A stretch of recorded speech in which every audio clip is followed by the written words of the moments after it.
de la felicidad de Séneca. Capítulo 1. La opinión común y el acierto. Todos los hombres, hermano Galión, quieren vivir felices, pero al ir a descubrir lo que hace feliz la vida, van a tientas, y no es fácil conseguir la felicidad en la vida, ya que se aleja uno tanto más de ella cuanto más afanosamente se la busca. Si ha errado el camino, si éste lleva en sentido contrario, la misma velocidad aumenta la distancia.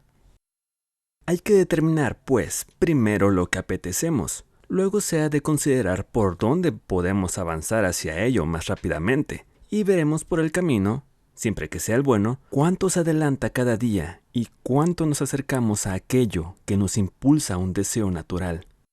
Mientras erremos de acá para allá sin seguir a otro guía que los rumores y los clamores discordantes que nos llaman hacia distintos lugares, se consumirá entre errores nuestra corta vida, aunque trabajemos día y noche para mejorar nuestro espíritu. Hay que decidir, pues, a dónde nos dirijamos y por dónde, no sin ayuda de alguien experto que haya explorado el camino por donde avanzamos, ya que aquí la situación no es la misma que en los demás viajes. En estos hay algún sendero, y los habitantes a quienes se preguntan no permiten extraviarse. Pero aquí el camino más frecuentado y más famoso es el que más engaña. Nada importa, pues, más que no seguir, como ovejas, el rebaño de los que nos preceden, yendo así no a donde hay que ir, sino a donde se va. Y ciertamente nada nos envuelve en mayores males que acomodarnos al rumor, persuadidos de que lo mejor es lo admitido por el asentimiento de muchos, tener por buenos los ejemplos numerosos y no vivir racionalmente, sino por imitación. De ahí esa aglomeración tan grande de personas que se precipitan unas sobre otras. Lo que ocurre en una gran catástrofe colectiva, cuando la gente misma se aplasta, nadie cae sin arrastrar a otro, y los primeros son la perdición de los que siguen. Puedes verlo suceder en toda vida. Nadie yerra solo por su cuenta, sino que es causa y autor del error ajeno. Es dañoso, pues, apegarse a los que van adelante, y como todos prefieren creer que juzgar, nunca se juzga acerca de la vida, siempre se cree. Y nos perturba y pierde el error que pasa de mano en mano. Perecemos por el ejemplo de los demás. Nos salvaremos si nos separamos de la masa. Pero ahora la gente se enfrenta con la razón, en defensa de su mal. Y sucede lo mismo que en los comicios, en los cuales los mismos que han nombrado a los pretores se admiran de que hayan sido nombrados. Cuando ha mudado el inconstante favor, aprobamos y condenamos las mismas cosas. Este es el resultado de todo juicio que se falla por el voto de la mayoría.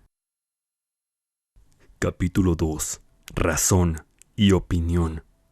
Cuando se trata de la vida feliz, no es propio que me respondas, según la costumbre de la separación de los votos, esta parte parece ser la mayor, pues por eso mismo es la peor. No marchan tan bien los asuntos humanos que las cosas mejores agraden a los más. La prueba de lo peor es la muchedumbre. Busquemos qué es lo mejor, no lo más acostumbrado, y lo que nos ponga en posición de una felicidad eterna, no lo que apruebe el vulgo, pésimo intérprete de la verdad. Y llamo vulgo tanto a los que visten clamide como a los que llevan coronas, pues no miro el color de los vestidos con los que adornan los cuerpos, no me fío de los ojos para conocer al hombre. Tengo una luz mejor y más cierta para discernir lo verdadero y lo falso, el bien del espíritu. El espíritu lo ha de hallar. Si éste tuviera alguna vez ocasión de respirar y de entrar en sí mismo, ¿cómo se torturaría? Confesaría la verdad y diría: todo lo que he hecho hasta ahora preferiría que no hubiera sido hecho. Cuando pienso en todo lo que he dicho, envidio a los mudos. Cuanto he deseado, lo juzgo maldición de mis enemigos. Todo lo que he temido, justos dioses, cuánto mejor fue que lo que he deseado. Me he enemistado con muchos y del odio he vuelto a la amistad. Si es que hay alguna amistad entre los malos. Aún no soy amigo de mí mismo. He hecho los mayores esfuerzos por salir de la multitud y hacerme notar por alguna cualidad. ¿Qué he hecho sino ofrecerme como blanco y mostrar a la benevolencia donde podía morderme? Pese a esos que elogian la elocuencia, que escoltan a la riqueza, que adulan al favor, que ensalzan el poder, todos son enemigos o, lo es, igual pueden serlo. Tantos son los admiradores como los envidiosos. ¿Por qué no buscar más bien algo bueno realmente, para sentirlo, no para mostrarlo? Esas cosas que se contemplan, ante las que se detienen las gentes, que uno señala a otro con asombro, por fuera brillan, por dentro son deplorables. Capítulo 3. La felicidad verdadera. Busquemos algo bueno, no en apariencia, sino sólido y duradero, y más hermoso por sus partes escondidas. Descubrámoslo. No está lejos, se encontrará. Solo hace falta saber hacia dónde extender la mano. Mas pasamos como en tinieblas al lado de las cosas, tropezando con las mismas que deseamos. Pero para no hacerte dar rodeos, pasaré por alto las opiniones de los demás, pues es cosa larga enumerarlas y refutarlas. Oye la nuestra. Cuando digo la nuestra, no me apego a ninguno de los maestros estoicos. También yo tengo derecho a opinar. Por tanto, seguiré a alguno, pediré a otro que divida su tesis. Tal vez después de haberlo citado a todos, no rechazaré nada de lo que decidieron los anteriores y diré, esto opino también. Por lo pronto, de acuerdo en esto con todos los estoicos, me atengo a la naturaleza de las cosas. La sabiduría consiste en no apartarse de ella y formarse según su ley y su ejemplo. La vida feliz es, por tanto, la que está conforme con su naturaleza, lo cual no puede suceder más que si, primero, el alma está sana y en constante posesión de su salud. En segundo lugar, si es enérgica y ardiente, magnánima y paciente, adaptable a las circunstancias, cuidadosa sin angustia de su cuerpo y de lo que le pertenece, atenta a las demás cosas que sirven para la vida, sin admirarse de ninguna, si usa de los dones de la fortuna sin ser esclava de ellos. Comprendes, aunque no lo añadiera, que de ello nace una constante tranquilidad y libertad, una vez alejadas las cosas que nos irritan o nos aterran, pues en lugar de los placeres y de los goces mezquinos y frágiles, dañosos aún en el mismo desorden, nos viene una gran alegría inquebrantable y constante, y al mismo tiempo la paz y la armonía del alma, y la magnanimidad con la dulzura, pues toda ferocidad procede de debilidad. Capítulo 4. Definiciones del sumo bien. El bien, tal como lo concebimos nosotros, puede también definirse de otras maneras, es decir, puede comprenderse en el mismo sentido, pero no en los mismos términos. Así como un mismo ejército puede extenderse en un frente más amplio o concentrarse, disponer el centro en curva, arqueando las alas o desplegarse en línea recta, pero su fuerza y su voluntad de luchar por la misma causa son las mismas, de cualquier modo que esté ordenado. De igual manera, la definición del sumo bien puede ampliarse o bien reducirse y replegarse. Será lo mismo, por lo tanto, si digo, el sumo bien es un alma que desprecia las cosas azarosas y se complace en la virtud, o bien, una fuerza de ánimo invencible, con experiencia de las cosas serena en la acción, llena de humanidad y de solicitud por los que nos rodean. Se puede también definir diciendo que el hombre feliz es aquel para quien nada es bueno ni malo, sino un alma buena o mala, que practica el bien, que se contenta con la virtud, que no se deja ni llevar ni abatir por la fortuna, que no conoce bien mayor que el que puede darse a sí mismo, para quien el verdadero placer será el desprecio de los placeres. Puedes, si gustas de digresiones, presentar la misma cosa en uno u otro aspecto, sin alterar su significación. ¿Qué nos impide, en efecto, decir que la felicidad de la vida consiste en un alma libre, levantada, intrépida y constante, inaccesible al miedo y a la codicia, para quien el único bien sea la virtud, el único mal la vileza, y lo demás, un montón de cosas sin valor, que no quitan ni añaden nada a la felicidad de la vida, ya que vienen y se van sin aumentar ni disminuir el sumo bien? A este principio así fundado tiene que seguir, quiera o no, una alegre constante, y un gozo profundo que viene desde lo hondo, pues alegra de lo suyo propio y no desea bienes mayores que los privados. ¿Por qué no han de compensar bien estas cosas los movimientos mezquinos, frívolos e inconstantes de nuestro cuerpo flaco? El día que la domine el placer, lo dominará también el dolor. Capítulo 5. La libertad del sabio. ¿Ves, pues, qué mala y funesta servidumbre tendrá que sufrir aquel a quien poseerá alternativamente los placeres y los dolores, los dominios más caprichosos y arrebatados? Hay que encontrar, por tanto, una salida hacia la libertad. Esta libertad no la da más que la indiferencia por la fortuna. Entonces nacerá ese inestimable bien, la calma del espíritu puesto en seguro y la elevación, y desechados todos los terrores. Del conocimiento de la verdad surgirá un gozo grande e inmutable, y la afabilidad y efusión del ánimo con los cuales se deleitará, no como bienes, sino como frutos de su propio bien. Puesto que ha empezado a tratar la cuestión con amplitud, puede llamarse feliz al que, gracias a la razón, ni desea ni teme. Pues las piedras también carecen de temor y de tristeza, e igualmente los animales, pero no por ello dice nadie que son felices los que no tienen conciencia de la felicidad. Pone en el mismo lugar a los hombres a quienes una índole obtusa y la ignorancia de sí mismos reducen el número de los animales y de las cosas inanimadas. Ninguna diferencia hay entre ellos y aquellos, pues estos carecen de razón, y la de aquellos está corrompida y solo sirve para su mal y para pervertirlos, pues nadie puede llamarse feliz fuera de la verdad. La vida feliz tiene, por tanto, su fundamento inmutable en un juicio recto y seguro, pues el alma es pura y libre de todo mal cuando ha evitado no solo los desgarrones, sino también los arañazos, dispuesta a mantenerse siempre donde se ha detenido y a defender su posición contra los furores y los embates de la fortuna. Pues, por lo que se refiere al placer, aun cuando se difunda por todas partes en torno nuestro y se insinúe por todas las vías y halague el ánimo con sus caricias y acumule una tras otras para seducirnos total o parcialmente, ¿qué mortal, a quien quede algún vestigio de ser hombre, querría sentir su cosquilleo día y noche y abandonar el alma para consagrarse al cuerpo? Capítulo 6. Placer y felicidad. Pero también el alma, se dice, tendrá sus placeres. Téngalos en buena hora y eríjase en árbitro de la sensualidad y de los placeres. Llénese de todas las cosas que suelen encantar los sentidos. Después vuelva los ojos al pretérito y, al acordarse de los placeres pasados, embriáguese con los anteriores y anticipe ya los futuros. Apreste sus esperanzas y, mientras el cuerpo se abandona a los festines presentes, ponga el pensamiento en los futuros. Tanto más desdichado me parecerá por ello, pues tomar lo malo por lo bueno es locura. Y sin cordura nadie es feliz, ni es cuerdo aquel a quien le apetecen cosas dañosas como si fueran las mejores. Es feliz, por tanto, el que tiene un juicio recto. Es feliz el que está contento con las circunstancias presentes, sean las que quieran, y es amigo de lo que tiene. Es feliz aquel para quien la razón es quien da valor a todas las cosas de su vida. Los mismos que dijeron que el sumo bien es el placer, ven en qué mal lugar lo habían puesto.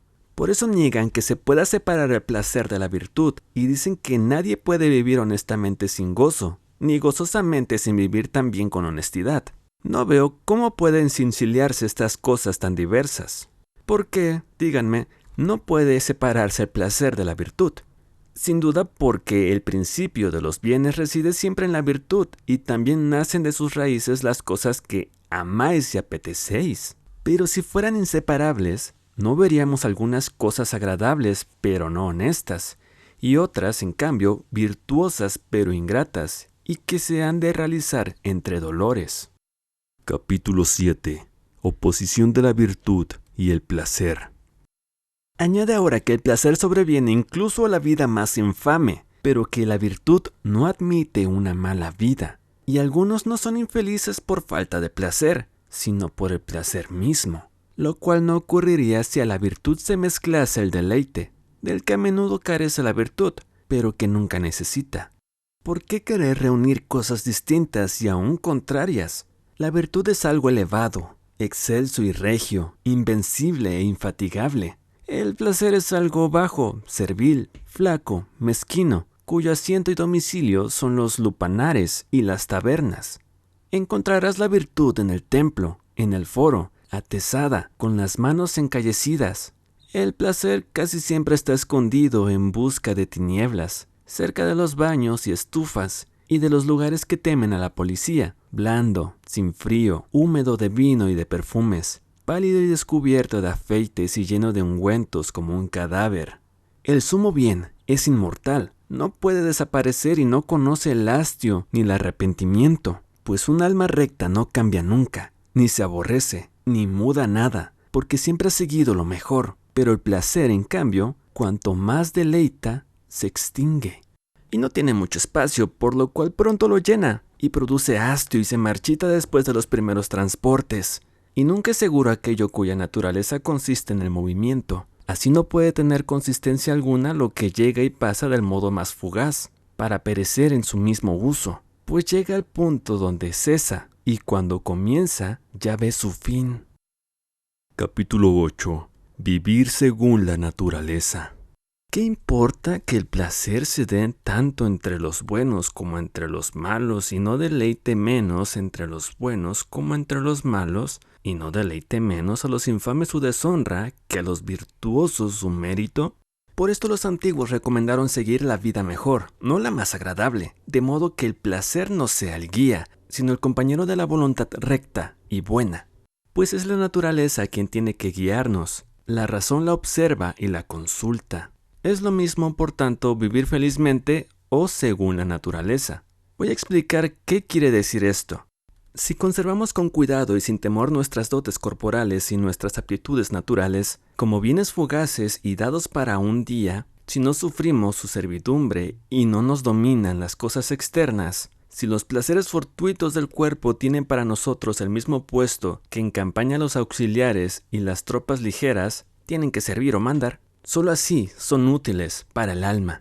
Que el hombre no se deje corromper ni dominar por las cosas exteriores y solo se admire a sí mismo, que confíe en su ánimo y esté preparado a cualquier fortuna, que sea artífice de su vida, que su confianza no carezca de ciencia, ni su ciencia de constancia, que sus decisiones sean para siempre, y sus decretos no tengan ninguna enmienda. Se comprende, sin que necesite añadirlo, que un hombre tal será sereno y ordenado, y hará todo con grandeza y afabilidad. La verdadera razón estará inserta en los sentidos y tomará allí su punto de partida, pues no tiene otra cosa donde apoyarse para lanzarse hacia la verdad y volver a sí misma. Y también el mundo, que abarca todas las cosas, Dios rector del universo, tiende hacia las cosas exteriores, pero sin embargo, vuelve así totalmente de todas partes. Que nuestra mente haga lo mismo, cuando se ha seguido a sus sentidos y se ha extendido por medio de ellos hasta las cosas exteriores, sea dueño de éstas y de sí misma. De este modo resultará una unidad de fuerza y de potencia, de acuerdo consigo misma, y nacerá esa razón segura, sin discrepancia ni vacilación en sus opiniones y comprensiones, ni en su convicción, la cual, cuando se ha ordenado y se ha acordado y, por decirlo así, armonizado en sus partes, ha alcanzado el sumo bien, pues nada malo ni inseguro subsiste, nada en que pueda tropezar o resbalar. Lo hará todo por su propia autoridad, y nada imprevisto le ocurrirá, sino todo lo que haga resultará bien, fácil y diestramente, sin rodeos al obrar, pues la pereza y la vacilación acusan lucha e inconstancia. Por tanto, puedes declarar resueltamente que el sumo bien es la concordia del alma, pues las virtudes deberán estar allí donde estén la armonía y la unidad. Son los vicios los que discrepan. Capítulo 9. El placer sobrevenido.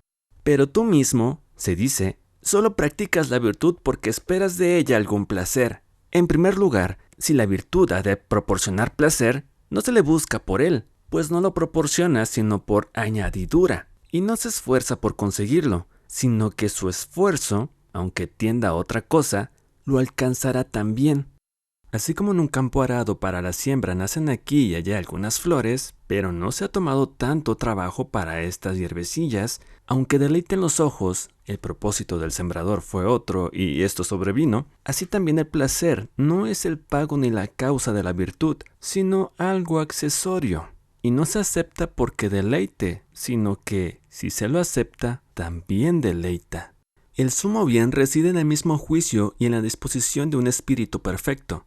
Cuando éste ha llenado todo su ámbito y se ha ceñido a sus límites, se ha realizado el sumo bien y ya no desea nada más, pues nada hay fuera de todo, ni tampoco más allá del fin. Por eso yerras cuando preguntas ¿qué es aquello por lo que busco la virtud?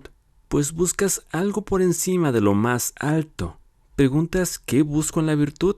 Ella misma, pues no tiene nada mejor y es el premio de sí misma. ¿O es esto poca cosa?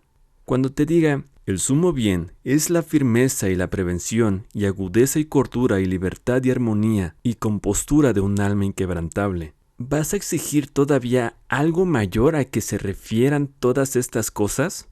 ¿Para qué me hablas de placer? Busco el bien del hombre, no en el vientre que las bestias y las fieras tienen más grande. Capítulo 10. La actitud ante el placer. Desvirtúas lo que digo. Se replicará. Yo niego que nadie pueda vivir agradablemente si no vive a la vez virtuosamente, lo cual no puede suceder a los mudos animales, ni a los que miden el bien por la comida. Clara y abiertamente declaro que esa vida que llamo agradable no puede existir sin compañía de la virtud. Pero, ¿quién ignora que hasta los más estúpidos están saturados de sus placeres, que la maldad abunda en goces, y que el alma no solo sugiere placeres viciosos, sino muchos? En primer lugar, la insolencia y la excesiva estimación de sí mismo y una hinchazón orgullosa que los eleva sobre los demás, y el apego ciego e irreflexivo a las cosas propias, delicias muelles y transportes por causas mínimas y pueriles. Además, la causticidad y la soberbia que se complace en los insultos, la desidia y la flojedad de un alma indolente que se duerme sobre sí misma. Todas estas cosas las disipa la virtud, nos pone sobre aviso y estima los placeres antes de aceptarlos. Si algunos aprueba, no los aprecian mucho, pues solo los acepta, y no goza con su uso, sino con su templanza. Pero la templanza, que disminuye los placeres, es un atentado al sumo bien. Tú abrazas el placer, yo lo reprimo. Tú gozas del placer, yo lo uso. Tú lo consideras el bien supremo, yo ni siquiera un bien. Tú haces todo por el placer, yo nada. Capítulo 11. Impotencia de la sabiduría epicúrea. Cuando digo que no hago nada por placer, hablo del verdadero sabio, al cual solamente lo concedes. Pero no llamo sabio a quien tiene algo por encima de sí, y con mayor razón si es el placer, pues dominado por éste, ¿cómo hará frente al trabajo y al peligro, a la pobreza y a tantas amenazas que surgen en torno a la vida humana? ¿Cómo soportará la visión de la muerte y del dolor, el estrépito del mundo y tantos enemigos acérrimos, vencido por tan blando adversario? Todo lo que el placer le aconseje, lo hará. ¿Y no ves cuántas cosas le aconsejará? Nada vergonzoso, dices, le podrá aconsejar, porque está asociado a la virtud. ¿No ves una vez más cuál es el sumo bien que necesita de guardián para ser bueno? Y la virtud, ¿cómo dirigirá el placer a quien sigue? Puesto que seguir es propio de quien obedece y dirigir del que manda. Pones detrás al que manda. Magnífico papel tiene entre vosotros la virtud, probar los placeres. Pero veremos si la virtud, entre los que la tratan tan afrentosamente, sigue siendo todavía virtud, pues no puede llamarse así si cede su puesto. Entre tanto, mostraré que es de lo que se trata a muchos asediados por los placeres, sobre los que la fortuna ha derramado todos sus dones, y que tendrás que reconocer malos. Mira a Nomentano y a Picio en busca de los bienes, como dicen ellos, de la tierra y del mar, y que reconocen en su mesa a los animales de todos los países. Míralos en su lecho de rosas esperando su comilona, deleitando los oídos con el sonido de las voces, los ojos con espectáculos, con sabores el paladar. Todo su cuerpo es excitado con fricciones blandas y suaves. Y para que la nariz no descanse mientras tanto, se impregna de varios olores al lugar mismo donde se hacen ofrendas a la sensualidad. Reconocerás que esos están entre los placeres, pero sin embargo no les irá bien, porque no es del bien de lo que gozan. Capítulo 12. El peligro del epicureísmo. Les irá mal, dices, porque intervienen muchas circunstancias que perturban su ánimo, y las opiniones contrarias inquietarán su mente. Concedo que sea así, pero no obstante, esos mismos necios, caprichosos y expuestos a la amenaza del arrepentimiento, experimentan grandes placeres, de modo que es menester confesar que están tan lejos de toda molestia como del buen sentido. Y, como ocurre a muchos, tienen una locura alegre y se enajenan entre risas. Por el contrario, los placeres de los sabios son apacibles y moderados, acaso débiles, concentrados y apenas visibles, pues vienen sin ser llamados, y cuando llegan espontáneamente no son recibidos con honores ni con gozo alguno por los que experimentan, pues los mezclan en la vida como el juego y la diversión entre las cosas serias. Déjese pues de unir cosas incompatibles y de enlazar el placer con la virtud, vicio con el que se adula a los peores.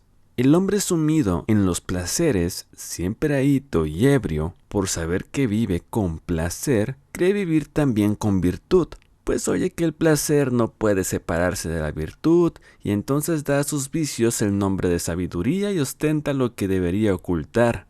Así, no se entregan a la sensualidad impulsados por Epicuro, sino que, dados al vicio, esconden su corrupción en el seno de la filosofía y acuden donde oyen alabar el placer. Y no consideran cuán sobrio y seco es el placer de Epicuro, al menos así lo entiendo yo, sino que se precipitan hacia ese nombre en busca de alguna autoridad y de algún velo para sus desenfrenos. Y así pierden lo único bueno que tenían entre sus males, la vergüenza del pecado, pues alaban aquello de lo que se sonrojaban y se envanecen del vicio. Por esto ni siquiera es posible a la juventud enmendarse, puesto que se aplica un título honroso a una indolencia vergonzosa. Esta es la razón de que esa alabanza del placer sea perniciosa. Los preceptos virtuosos quedan ocultos, lo que corrompe está manifiesto. Capítulo 13. El verdadero sentido de la doctrina de Epicuro. Yo mismo soy de la opinión, lo diré a pesar de nuestros partidarios, de que los preceptos de Epicuro son venerables, rectos y, si lo miras más de cerca, tristes, pues reduce el placer a algo escaso y mezquino, y la ley que nosotros asignamos a la virtud, él las asigna al placer. Le ordena obedecer la ley de la naturaleza, pero es poco para la sensualidad lo que para la naturaleza es bastante. ¿Pero qué ocurre? Aquel que llama felicidad al ocio perezoso y a los goces alternativos de la gula y la lujuria, busca un buen apoyo para una mala causa, y mientras viene, inducido por aquel nombre seductor, sigue el placer, no el que le enseñan, sino el que trajo consigo, y una vez que empieza a juzgar sus vicios semejantes a los preceptos, cede a ellos, pero no ya con timidez y escondidas, se entrega a la sensualidad abiertamente, descaradamente. Por esto no diré, como la mayoría de los nuestros, que la escuela de Epicuro es muestra de infamias, sino que digo, tiene mala reputación, tiene mala fama y no la merece. ¿Quién puede saberlo si no ha sido admitido en su interior? Su misma fachada da lugar a las hablillas y suscita malsanas esperanzas.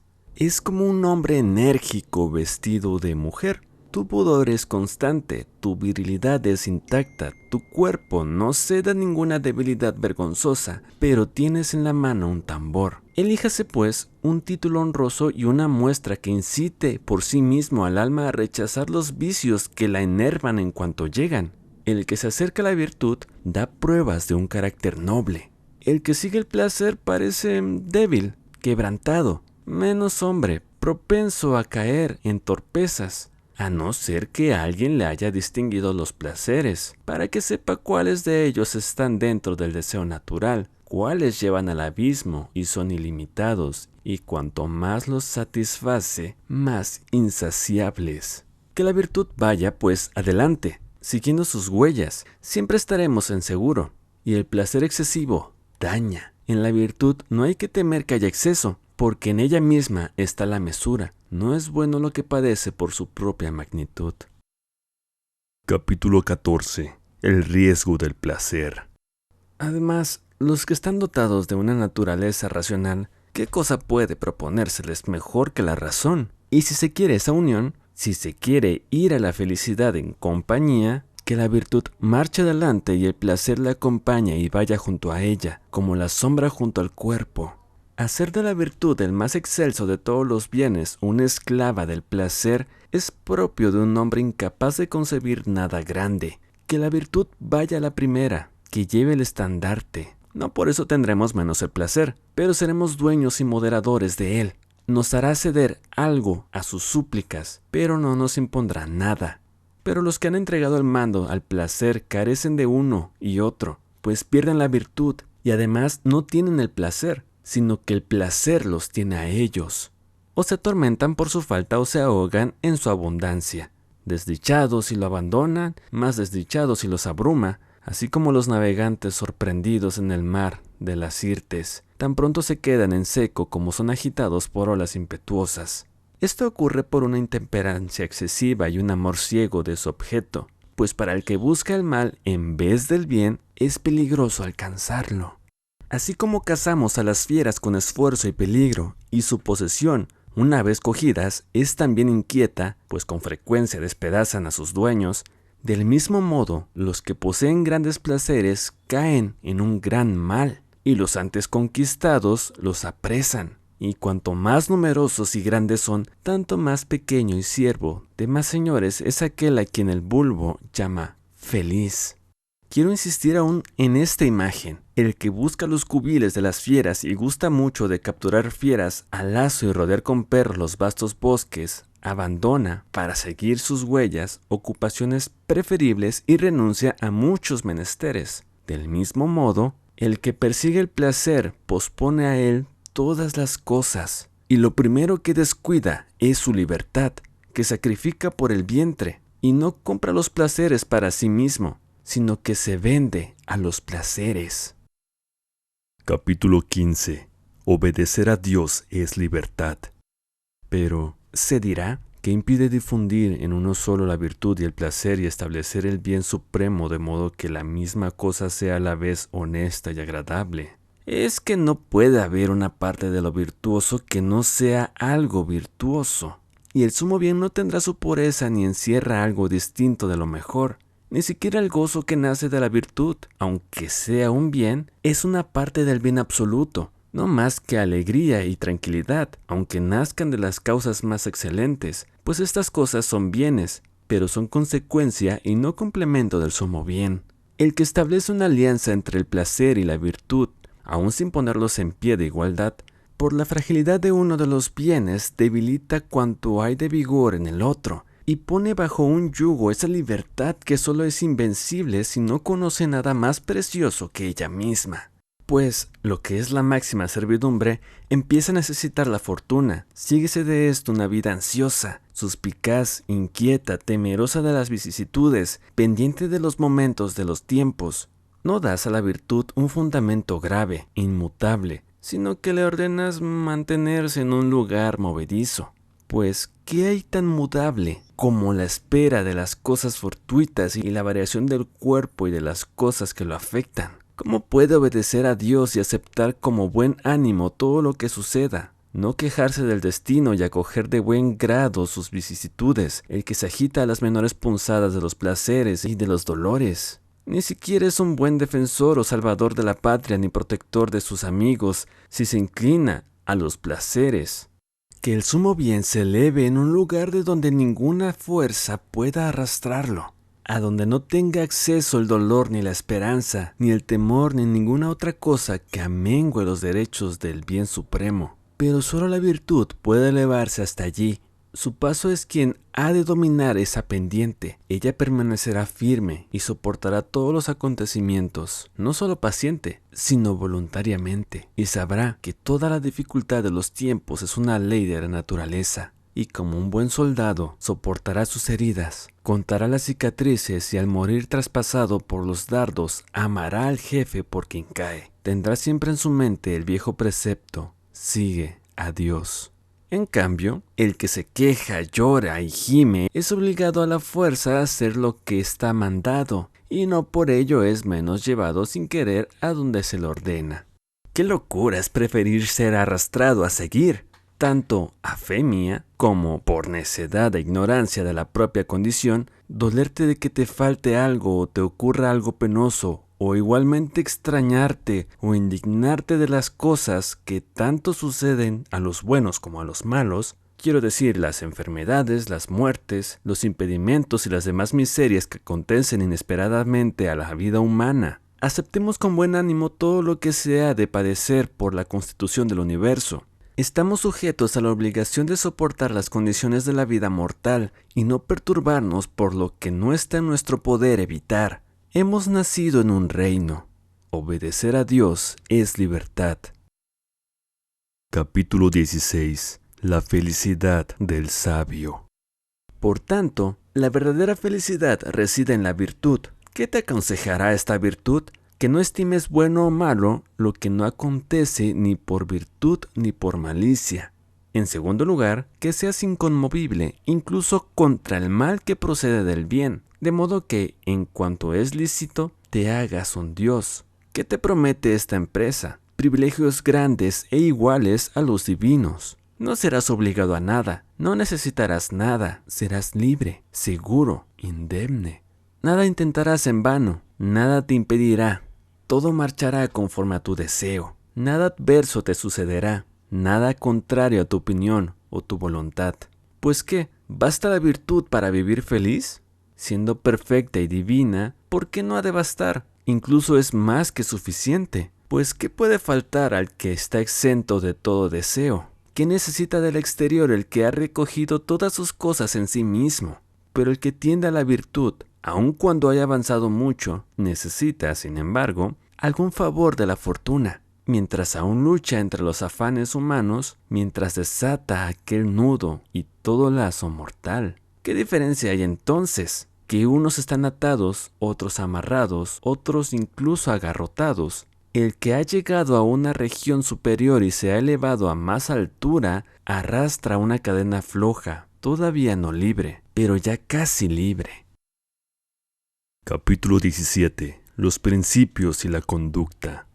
Pero alguno de los que ladran contra la filosofía dirá, como suelen, ¿por qué hablas con más energía que vives? ¿Por qué bajas el tono delante de un superior y consideras que el dinero es para ti un instrumento necesario y te alteras por un contratiempo y lloras al enterarte de la muerte de tu esposa o de tu amigo y miras por tu fama y te afectan las habladurías malévolas? ¿Por qué tu campo está más cultivado de lo que pide el uso natural? ¿Por qué no cenas según tus preceptos? ¿Por qué tienes un mobiliario demasiado elegante? ¿Por qué se bebe en tu casa un vino más viejo que tú? ¿Por qué se instala una pajarera? ¿Por qué se plantan árboles que no han de dar más que sombra? ¿Por qué tu mujer lleva en las orejas la renta de una casa opulenta? ¿Por qué tus esclavos se visten con ropas preciosas? ¿Por qué es en tu casa un arte el servir la mesa y no se coloca la plata al azar y de cualquier manera, sino que se sirve con pericia si tiene un maestro de arte Cisoria?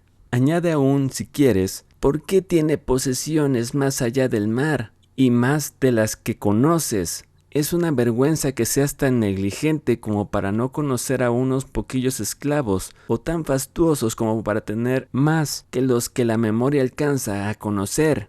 Ayudaré enseguida a tus reproches y me haré más objeciones de las que te imaginas. Ahora te responderé esto. No soy un sabio, y para que tu malevolencia se regocije, nunca lo seré. Por esto no exijo de mí ser igual que los mejores, sino mejor que los malos.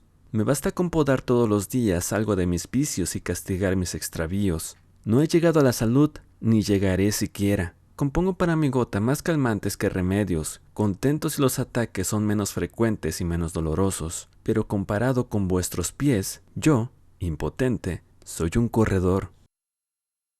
Capítulo 18. La malevolencia no respeta a nadie. No digo estas cosas por mí, pues estoy sumido en todos los vicios, sino por aquel que ya ha conseguido algo. Hablas de un modo, se dice, vives de otro. Este reproche, cabezas llenas de malevolencia y hostilidad a todos los mejores. Se ha hecho a Platón, se ha hecho a Epicuro, se ha hecho a Zenón, pues todos estos decían, no cómo vivían ellos mismos, sino cómo hubiesen debido vivir. Hablo de la virtud, no de mí. Y cuando clamo contra los vicios, lo hago en primer lugar contra los míos. Cuando pueda, viviré como es debido. Y esa malignidad, empapada de veneno, no me apartará de los mejores. Ni siquiera ese veneno con el que rocían a los demás y os matáis a vosotros me impedirá perseverar en alabar, no a la vida que llevo, sino a la que sé que debe llevarse, y que adore la virtud y la siga a rastras desde gran distancia. Pues voy a esperar que haya algo respetable para la malevolencia, para quien no fueron sagrados ni Rutilo ni Catón. ¿Se preocupará alguien de si parece demasiado rico a esas gentes para quienes Demetrio el cínico no es bastante pobre? Un hombre extremadamente enérgico que lucha contra todo deseo natural, más pobre que los demás cínicos, porque éstos se han prohibido tener nada y él se ha prohibido también pedir, niegan que sea bastante indigente. Y fíjate, no ha profesado la ciencia de la virtud, sino la de la pobreza. Capítulo 19. La envidia, origen de la maledicencia.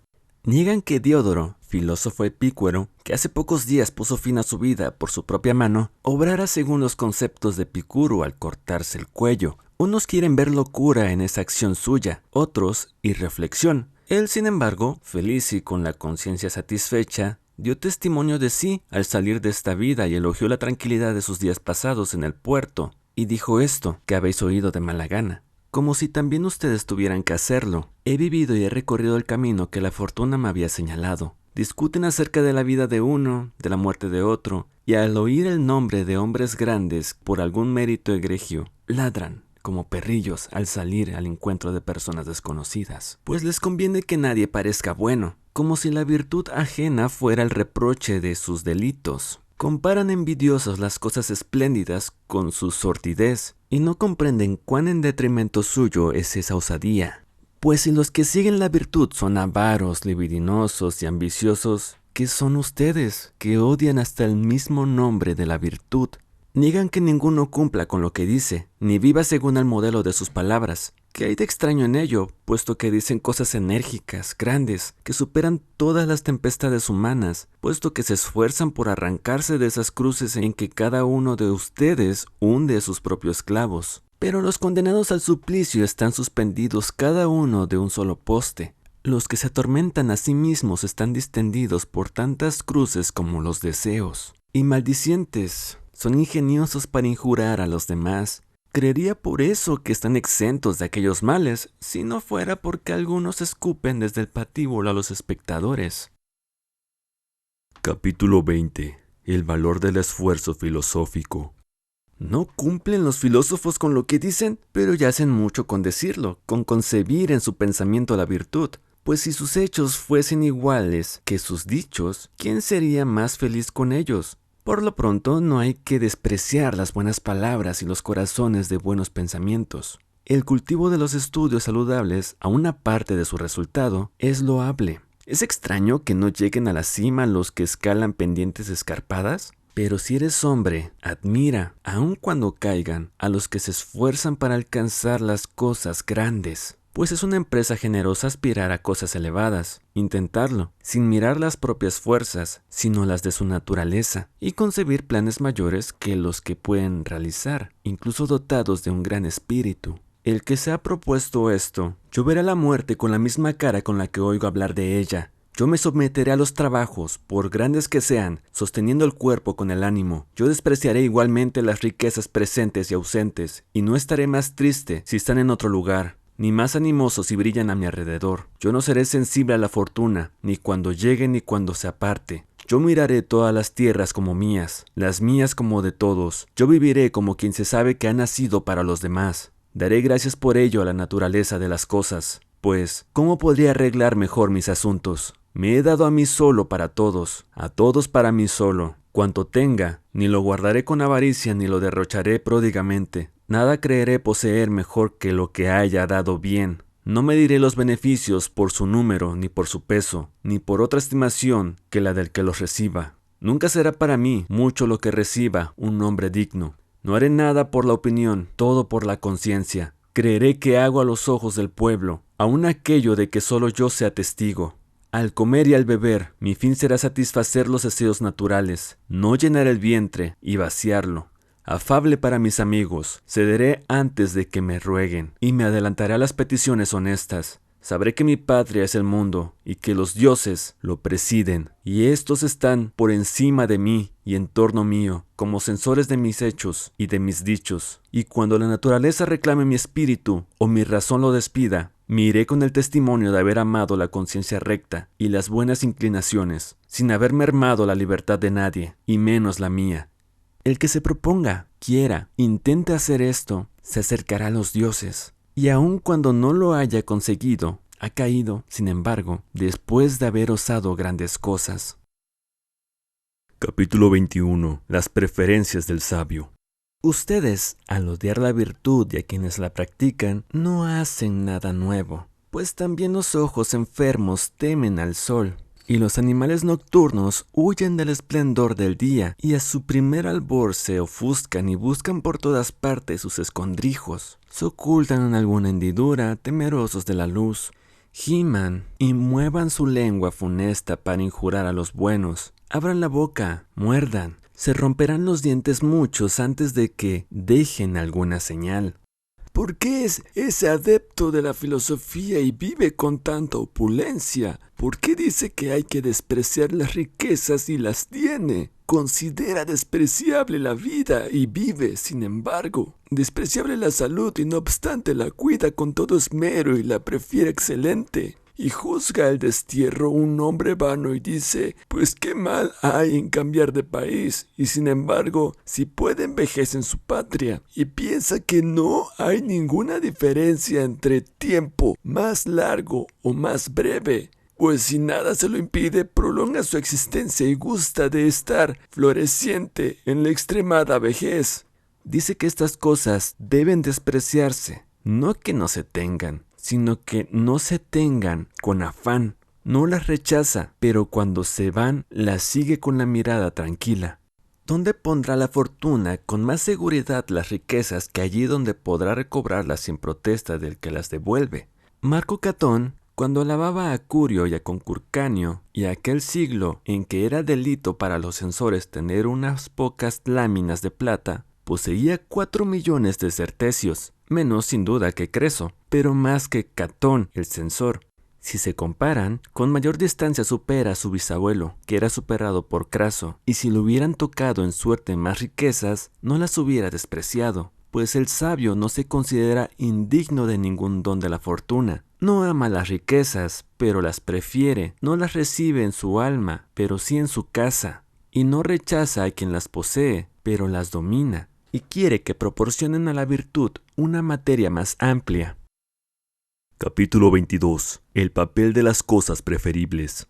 Pues, ¿quién duda que el varón sabio tiene una materia más amplia para desenvolver su espíritu en medio de las riquezas que en la pobreza? En esta no hay más que un género de virtud, no abatirse ni dejarse deprimir. En las riquezas, la templanza, la generosidad, el discernimiento, la organización, la magnificencia tienen campo abierto. No se despreciará al sabio aunque sea de pequeñísima estatura, pero preferirá ser alto. Y débil de cuerpo o con un ojo de menos estará bien, aunque preferirá gozar de la robustez corporal. Y esto a sabiendas de que hay algo en él, algo más vigoroso. Soportará la mala salud, la deseará buena, pues algunas cosas, aunque tengan poca importancia para el conjunto y puedan ser sustraídas sin destruir el bien principal, añaden algo, sin embargo, a la alegría constante que nace de la virtud. Así las riquezas lo mueven y alegran como al navegante un viento propicio y favorable, o un día bueno y un lugar soleado en el frío del invierno. Y por otra parte, ¿cuál de los sabios, hablo de los nuestros, para el que el único bien es la virtud, niega también las cosas que llamamos indiferentes tengan algún valor en sí y sean más preferibles a otras? Algunas de ellas se hacen algún honor, a otras mucho. Y no hay que engañarse, entre las preferibles están las riquezas. ¿Por qué entonces, dirás, te burlas de mí y tienes para ti el mismo lugar que para mí? ¿Quieres saber hasta qué punto no tienen el mismo lugar? Para mí las riquezas, si se pierden, no me quitarán más que a sí mismas. Tú te quedarás pasmado, y te parecerá que estás abandonado de ti mismo si se alejan de ti. En mí las riquezas tienen algún lugar, en ti el más alto. En suma, las riquezas son mías, tú eres de las riquezas. Capítulo 23. El uso de las riquezas. Deja por tanto de vedar el dinero a los filósofos. Nadie ha condenado a la sabiduría a ser pobre. Tendrá el filósofo grandes riquezas, pero no arrebatadas a nadie ni manchadas de sangre ajena. Adquiridas sin prejuicio de ninguno, sin negocios sucios, que salgan tan honradamente como entraron, de las que no se lamenten más que los malévolos. Acumula cuanto quieras, son honradas. Aunque hay entre ellas muchas cosas que todos quisieran llamar suyas, no hay nada que nadie pueda decir suyo. Pero el sabio no rechazará los favores de la fortuna, y ni se envanecerá ni se avergonzará del patrimonio adquirido por medios honrados. Incluso podrá envanecerse si, después de abrir su casa y recibir en ella toda la ciudad, pudiera decir: lo que cada uno reconozca como suyo, que se lo lleve. Gran hombre, excelente rico, si tuviera lo mismo después de estas palabras. Quiero decir, si se presta seguro y tranquilo a la investigación del pueblo, si nadie encuentra en su casa nada a que echar mano, podrá ser rico franca y abiertamente. El sabio no dejará que pase su umbral ningún denario mal entrado, pero no rechazará ni desechará las grandes riquezas, donde la fortuna y fruto de la virtud.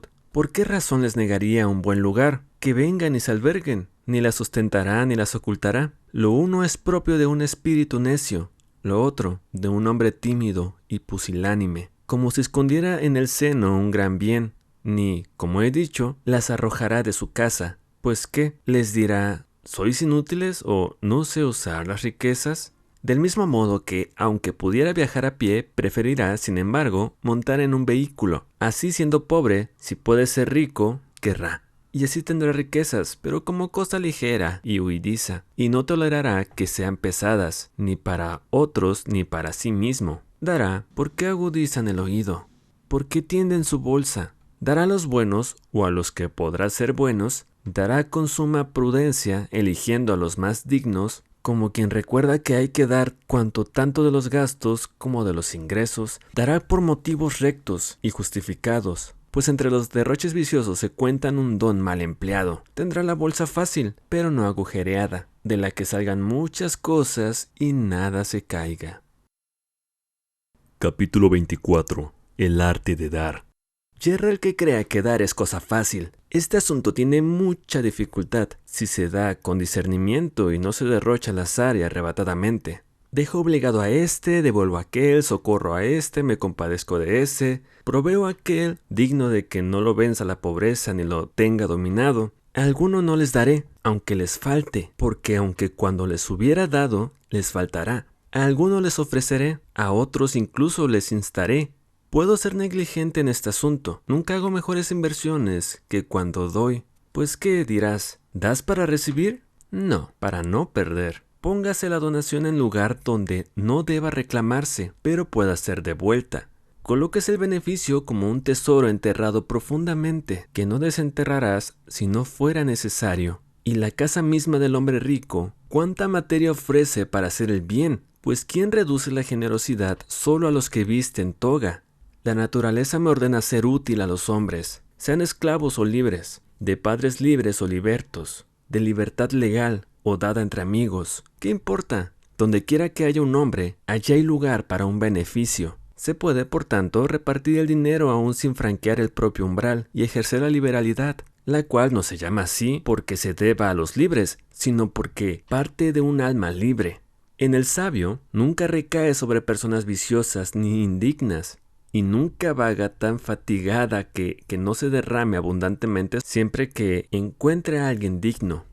No se han de entender mal, por tanto, las cosas virtuosas, enérgicas, animosas, que dicen los amigos de la sabiduría. Y ante todo, fíjense en esto, una cosa es el amigo de la sabiduría y otra el que la ha alcanzado ya. Aquel te dirá, hablo muy bien, pero todavía me agito entre muchos males. No debes juzgarme según mi fórmula, pues a lo sumo me hago, me formo y me elevo hacia un modelo magnífico. Si llego a avanzar, cuanto me he propuesto, exige que los actos respondan a las palabras.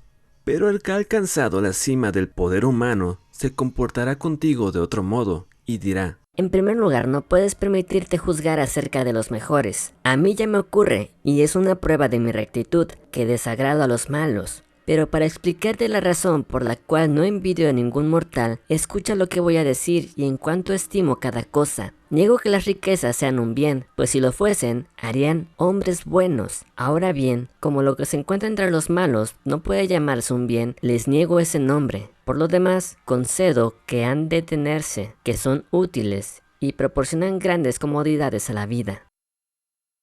Capítulo 25. El apego a las riquezas. Pues entonces, oigan por qué no les cuento entre los bienes y en qué difiere mi actitud ante ellas de la de ustedes, ya que estamos de acuerdo unos y otros en que se deben poseer. Ponme en la casa más opulenta, ponme donde usen profusamente el oro y la plata. No me admiraré por estas cosas que, aun cuando estén en mi casa, están sin embargo fuera de mí.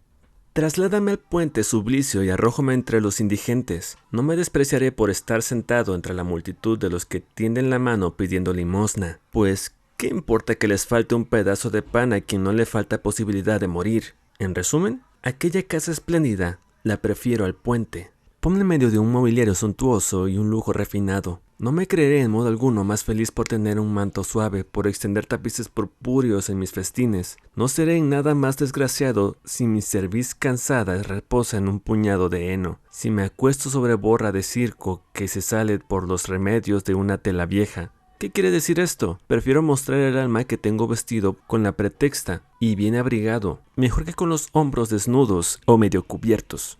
Que todos mis días pasen según mis deseos, que nuevas felicitaciones se añadan a las anteriores. No me complaceré por ello. Cambia en adversidad estos favores del tiempo. Que el ánimo sea acosado por todas partes, con daños, lutos, acometidas diversas, que ni una sola hora esté sin motivo de queja. No por eso maldiciré ningún día, pues he tomado mis medidas para que ningún día sea nefasto para mí.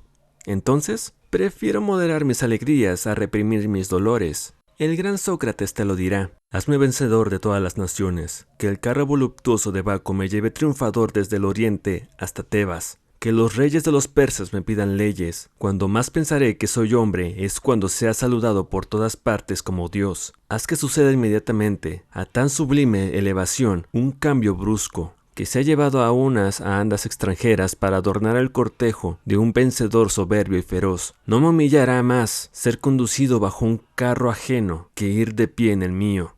Pues, entonces, prefiero ser vencedor a ser cautivo.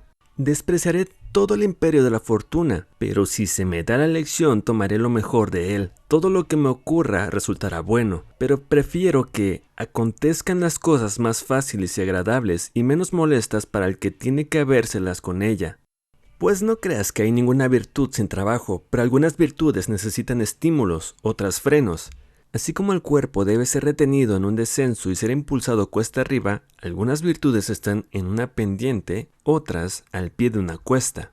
Hay quien dude que suben, se esfuerzan, luchan la paciencia, la fortaleza, la perseverancia y todas las demás virtudes que se oponen a las adversidades y vencen a la fortuna. ¿Y no es igualmente evidente que siguen una pendiente la liberalidad, la templanza, la mansedumbre? En estas retenemos el alma, para que no resbale. En aquellas las exhortamos y la incitamos enérgicamente. Por tanto, aplicaremos a la pobreza las más fuertes, que saben luchar, a las riquezas, las más cuidadosas, que andan de puntillas y mantienen su equilibrio. Capítulo 26. El necio y el sabio. Hecha esta división, prefiero practicar aquellas que se han de ejercitar más tranquilamente, antes de que aquellas cuyo ejercicio requieren sangre y sudor. Por tanto, dice el sabio, no vivo de un modo y hablo de otro, sino que ustedes oyen mal.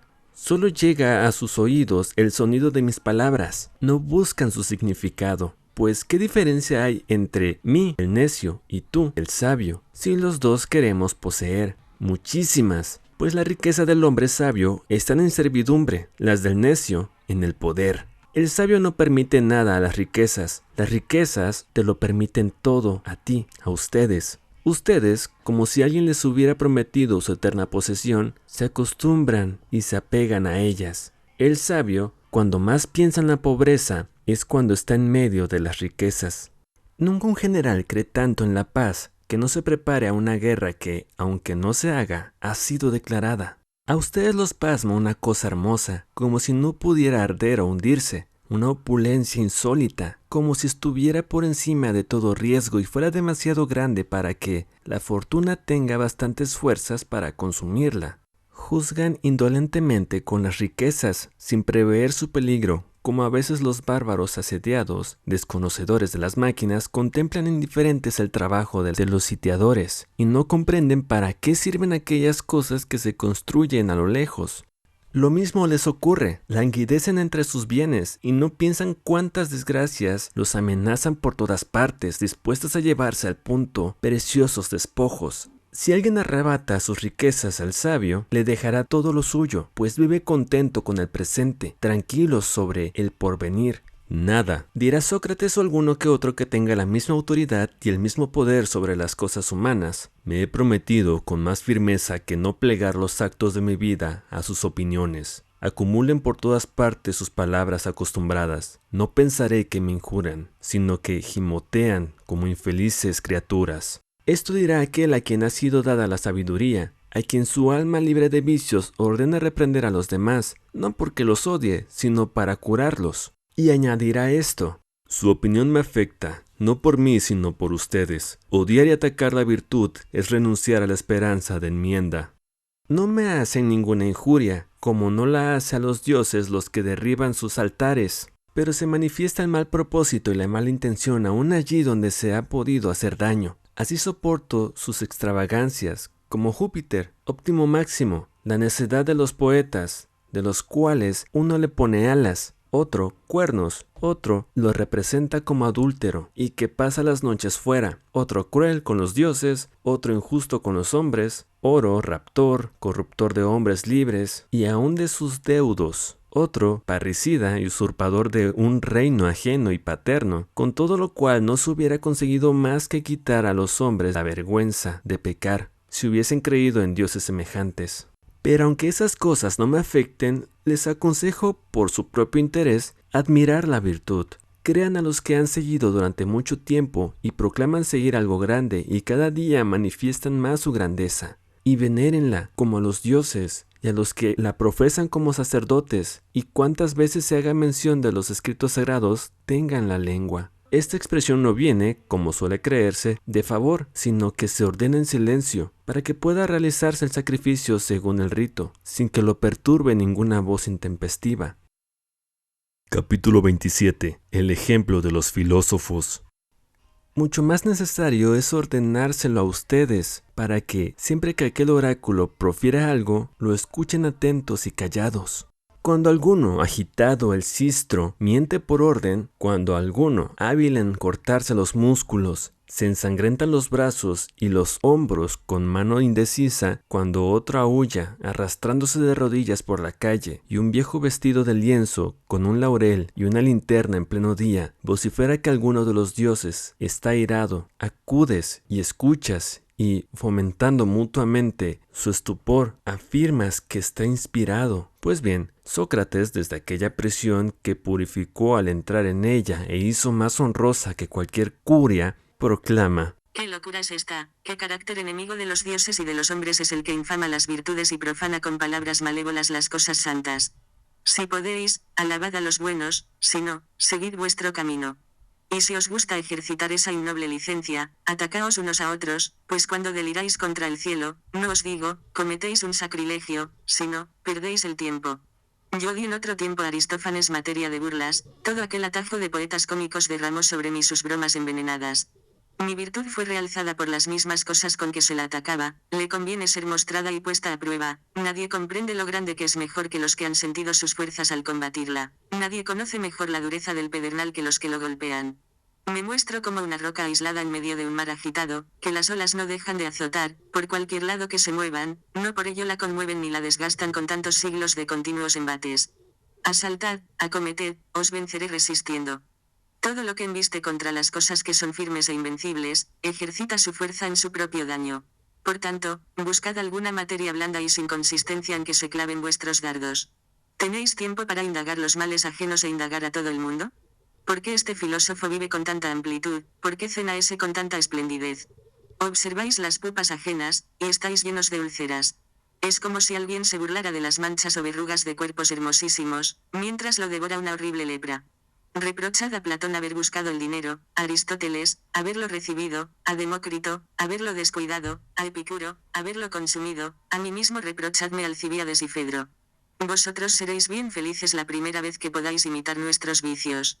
¿Por qué no contempláis mejor vuestros males, que os acribillan por todas partes, unos atacando desde fuera, otros ardiendo en vuestras mismas entrañas? Los asuntos humanos no estén en tal situación, aunque conozcáis poco vuestro estado, que os sobre tanto ocio como para mover la lengua en detrimento de los mejores. Capítulo 28. La amenaza prevista. No comprenden esto y tienen un aspecto impropio de su situación, como muchos que están en el circo o en el teatro mientras ocurre una desgracia en su casa y aún no les han avisado el mal. Pero yo, que miro desde lo alto, que veo qué tempestades los amenazan para estallar poco más tarde o ya próximas para arrebatarnos a sus y nuestros bienes, se acercan cada vez más. ¿Qué digo? ¿Acaso ahora mismo, aunque apenas lo sientan, no agita y revuelve el torbellino sus almas, que rehuyen y buscan las mismas cosas y tan pronto las eleva a lo más alto como las arrastra a los más hondos abismos? Fin. Nos vemos en un próximo episodio y felices fiestas o lo que sea.